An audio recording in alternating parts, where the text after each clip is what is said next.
Assalamualaikum warahmatullahi wabarakatuh. Selamat pagi anak ibu semua. Pagi hari ini saya akan menyampaikan materi pelajaran bahasa Indonesia. Jadi sebelum kita belajar, marilah kita berdoa menurut agama masing-masing. Berdoa dimulai.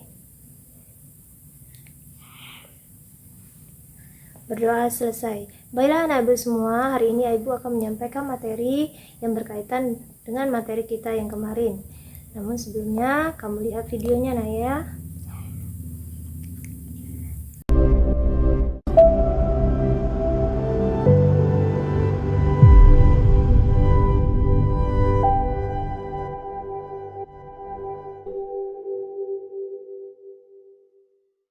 Baiklah anak ibu semua, pada hari ini kita masuk bagian bab 3 sesuai dengan materi yang sudah kita pelajari sebelumnya, yakni menyimpulkan teks prosedur. Jadi pada materi sebelumnya kita sudah bahas bagaimana cara kita untuk menyimpulkan teks prosedur. Jadi saya akan menjelaskan sedikit bagaimana cara menyimpulkan teks prosedur. Yang pertama sekali yakni kita harus membaca dan memahami dari teks tersebut dan menemukan informasi dari masing-masing poin yang ada di dalam teks tersebut. Setelah itu, setelah kita menemukan informasinya, kita mampu merangkai informasi tersebut menjadi beberapa paragraf. Jadi itu merupakan bagian materi yang sudah kita bahas sebelumnya. Hari ini kita akan belajar untuk menelaah struktur dan kebahasaan yang terdapat pada teks prosedur. Adapun tujuan pembelajaran kita pada hari ini yakni kamu mampu menelaah struktur dan kebahasaan yang terdapat pada teks prosedur. Sebelum kita membahas bentuk kebahasaan yang terdapat pada teks prosedur, kamu harus tahu terlebih dahulu struktur dari teks prosedur itu. Yang pertama itu adalah tujuan, yang kedua alat dan bahan. Jadi untuk bagian alat dan bahan ini lebih menuju kepada jenis cara membuat, cara membuat atau mengolah sesuatu. Selanjutnya yang ketiga ada berupa langkah-langkah atau tahapan dalam melakukan sesuatu, dan yang keempat itu adalah penutup. Setelah ibu menyebutkan bagian struktur teks prosedur tadi, saya akan menjelaskan satu persatu dari bagian struktur itu. Yang pertama itu yakni tujuan. Tujuan itu berupa pengantar umum sebagai penanda apa yang akan dibuat atau dilakukan seseorang, dan juga motivasi atau dorongan dalam melakukannya. Adapun contoh kalimat tujuan yang saya jelaskan tadi, kamu bisa melihat buku paketmu yang ada di halaman 98. Di situ dijelaskan bahwasanya pembuatan bubur Manado merupakan menu sarapan yang super sehat dan kaya akan serat. Selanjutnya, penambahan singkong dan ubi ungu selain untuk memperkaya warna dan gizinya juga membuat tekstur bubur merah ini lebih pulen. Kemudian bagian yang kedua yakni bahan dan alat. Jadi bahan dan alat ini biasanya ada bentuk rincian penggunaan bahan dan alat yang digunakan dengan ukuran yang akurat. Jadi kalau untuk penggunaan bahan dan alat ini seperti yang ibu jelaskan sebelumnya, bahwasanya bahan dan alat ini dia lebih condong ke bagian cara membuat. Jadi jenis cara membuat sesuatu. Jadi harus menggunakan bahan dan alat. Adapun perbedaan antara bahan dan alat yakni kalau bahan itu merupakan barang atau benda yang menjadi bahan utama dan pendukung sebuah proses kegiatan membuat sesuatu.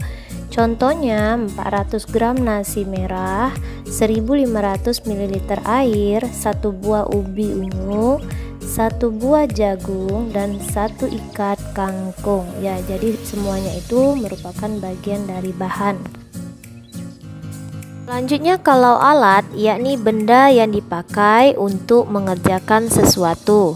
Jadi benda yang dipakai untuk mengerjakan sesuatu itu diantaranya contohnya itu wajan, pisau, telenan, spatula, dan lain-lain. Selanjutnya yang ketiga yakni langkah-langkah. Jadi di bagian langkah-langkah ini berisi langkah seseorang dalam melakukan sesuatu dengan urut secara bertahap. Adapun langkah-langkah kita dalam membuat bubur Manado, kamu bisa memperhatikan buku kamu yang ada di halaman 98. Ada beberapa langkah atau tahapan yang dilakukan seseorang dalam membuat sebuah bubur Manado. Yakni pertama, masukkan air, beras, serai, daun salam, jahe, dan lengkuas, aduk. Lalu tambahkan garam, lada, serta gula, aduk kembali hingga hampir mendidih. Yang kedua, setelah hampir mendidih, masukkan singkong, ubi kuning, labu kuning, aduk masak kembali selama 1 jam. Dan yang ketiga, setelah hampir matang, masukkan bahan sayuran, masak kembali hingga semua bahan matang. Jadi dapat disajikan dengan hidangan pendamping. Kemudian yang terakhir adalah penutup.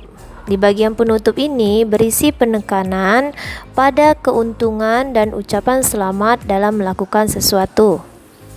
Sekarang coba kamu perhatikan penutupnya ya.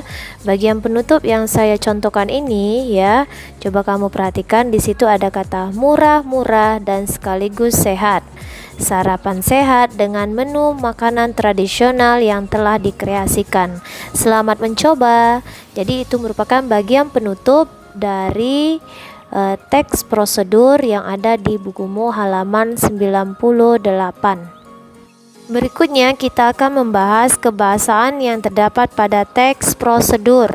Yang pertama itu kalimat perintah atau imperatif, yakni bentuk kalimat ya yang menggunakan kata-kata yang menyatakan perintah, dan biasanya dalam kata tersebut menggunakan partikel lah, partikel kan, dan partikel i. Contohnya apa? Ya, gosoklah telapak tangan kiri dengan gerakan memutar. Jadi pada kata gosoklah itu merupakan bentuk kata perintah yang menggunakan partikel lah. Jadi kalimat ini termasuk bagian dari kalimat perintah karena menggunakan bentukan kata perintah, yakni gosoklah. Selanjutnya ya, contoh yang kedua, posisikan tubuh sejajar dengan monitor. Ya, jadi pada kata posisikan ini menggunakan partikel kan. Jadi di sini ya juga merupakan bentuk kalimat perintah, menyuruh seseorang untuk memposisikan tubuhnya agar sejajar dengan monitor. Dan yang terakhir itu, yang ketiga, basahi tangan hingga pergelangan tangan. Jadi kalimat ini juga menggunakan kata perintah, yakni kata basahi. Di situ ada partikel i yang digunakan pada kata basahi. Selanjutnya untuk kebahasaan bagian B, yakni penggunaan bentuk pasif atau untuk proses, yakni saran tambahan supaya tidak terjadi kesalahan fatal atau membahayakan. Contohnya kamu perhatikan, di situ ada bentukan 2 kalimat aktif dan juga bentuk proses pasif. Kalimat pertama itu berupa bentuk kalimat aktif, ada bentuk aktivitasnya. Contohnya, Anda sebaiknya menekan tombol keyboard dengan lembut. Jadi penggunaan kata sebaiknya menekan itu merupakan bentuk aktivitas yang dilakukan seseorang secara aktif. Kemudian yang kalimat kedua ada bentuk proses pasif. Ya, jadi seperti yang saya katakan sebelumnya tadi ya, itu ada bentuk proses ya, pasif berarti menghindari ya terjadinya kesalahan. Ya, tombol keyboard sebaiknya ditekan dengan lembut. Jadi pada kalimat yang kedua ini kata sebaiknya ditekan. Jadi di situ ada bentukan ya makna yang menyatakan agar kita terhindar dari sesuatu yang bisa membahayakan. Pun bentuk kebahasaan yang ketiga dari teks prosedur yakni menggunakan kriteria atau batasan. Contohnya, Satu ikat kangkung iris 3-5 cm dan angkat kaki kanan setinggi lutut. Dari kedua bentuk kalimat itu menggunakan bentuk kriteria atau batasan pada kata iris 3-5 cm dan juga setinggi lutut. Berikutnya, bagian yang keempat dari kebahasaan teks prosedur, yakni menggunakan kata keterangan cara, alat, dan tujuan. Ya, jadi yang pertama itu berupa kata keterangan cara. Biasanya itu menggunakan bentukan kata dengan dan secara. Contohnya, bungkuslah adonan dengan rapat. Jadi pada kalimat tersebut menggunakan kata dengan yang menunjukkan keterangan cara. Selanjutnya yang kedua yakni keterangan alat, ya. Biasanya pada keterangan alat ini menggunakan kata dengan, menggunakan, dan dengan menggunakan. Ya, jadi contoh kalimatnya, lukis kain dengan menggunakan canting. Jadi pada kalimat tersebut menggunakan kata dengan menggunakan yang merujuk pada kata keterangan alat. Dan yang terakhir itu yakni keterangan tujuan. Ya, biasanya pada kata keterangan tujuan ini menggunakan bentukan kata untuk, supaya, dan agar. Contoh kalimatnya, gunakan handuk untuk menutup keran. Jadi pada kata untuk, ya, dalam kalimat tersebut merupakan bentuk kata keterangan tujuan. Selanjutnya yang kelima yakni penggunaan kalimat saran dan juga kalimat larangan. Jadi kalau kalimat saran itu yakni kalimat yang selalu menggunakan kata seharusnya dan juga sebaiknya. Contohnya, sebaiknya jangan ambil kain yang permukaannya kasar. Jadi pada kata sebaiknya itu merupakan bentuk dari kalimat saran, ya. Selanjutnya yang kedua berupa kalimat larangan yang biasanya itu menggunakan kata jangan, tidak boleh, jauhi, dan hindari. Contohnya, hindari menyalakan kompor kalau tidak digunakan. Jadi pada kata hindari dalam kalimat tersebut merupakan bentuk kalimat larangan. Selanjutnya yang terakhir yakni penggunaan kata penghubung, pelesapan, dan juga kata acuan. Kata penghubung atau yang disebut dengan istilah konjungsi yakni kata penghubung yang menyatakan urutan kegiatan. Ya, jadi contoh kata-kata yang sering kita lihat atau sering kita jumpai pada bagian teks prosedur yakni kata seperti, dan, lalu, kemudian, setelah itu, dan selanjutnya. Selanjutnya yang terakhir yakni bentuk kata pelesapan dan acuan. Jadi kata pelesapan itu merupakan penghilangan bagian tertentu yang sama dan sudah disebutkan sebelumnya. Jadi pelesapan ini biasanya terletak pada kalimat majemuk rapatan atau gabungan beberapa kalimat tunggal yang karena subjek, predikat, dan objeknya sama sehingga bagian yang sama itu tidak perlu disebutkan kembali. Jadi disebutkan hanya sekali saja. Adapun contoh kata pelesapan yang sudah saya jelaskan di bagian awal tadi, sekarang coba kamu perhatikan di bagian bawah ini. Ya, di situ ada dua bentuk kalimat ya yang memiliki persamaan. Ya, sekarang kamu perhatikan. Bersihkan sepatu dengan lap basah dan keringkan. Setelah sepatu kering, semir dengan menggunakan kain tebal. Jadi, pada kalimat bagian awal itu sudah dijelaskan bahwasanya sepatu itu segera dibersihkan dengan menggunakan lap basah, lalu dikeringkan. Selanjutnya, di bagian kalimat kedua juga dijelaskan bahwasanya sepatu yang sudah kering itu disemir dengan menggunakan kain tebal. Jadi, di bagian bentuk kalimat itu tidak perlu diulang kembali. Jadi, hanya cukup digunakan satu bentuk kalimat saja untuk menyambung dari kalimat tersebut. Jadi, kamu perhatikan di bagian kalimat yang di bawahnya, di situ ada bentuk kalimat ya yang sudah dilesapkan. Bersihkan sepatu dengan lap basah dan keringkan. Kemudian semir dengan menggunakan kain tebal.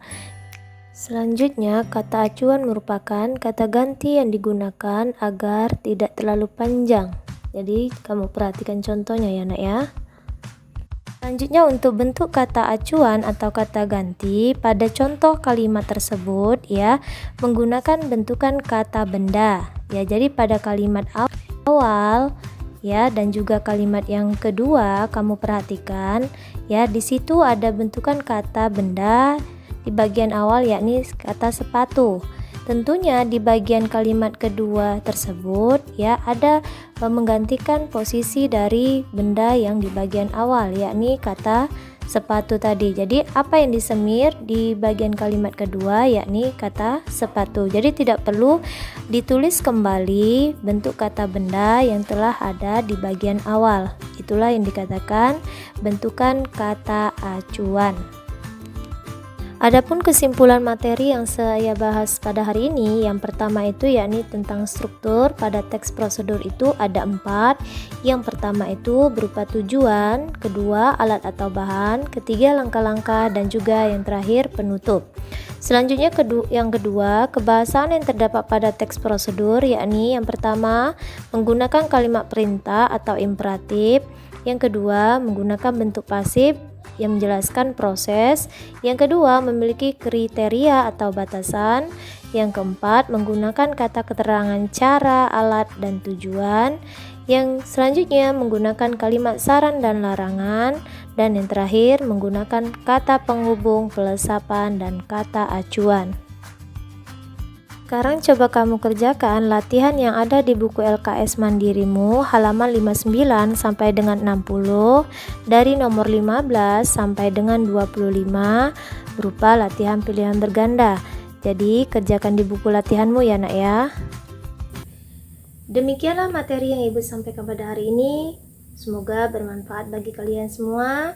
Jadi untuk pertemuan minggu depan kalian akan belajar mengenai teks observasi. Jadi ingat nak ya, baca buku di rumah, semangat dalam belajar dan selalu jaga kesehatan. Selamat pagi semua.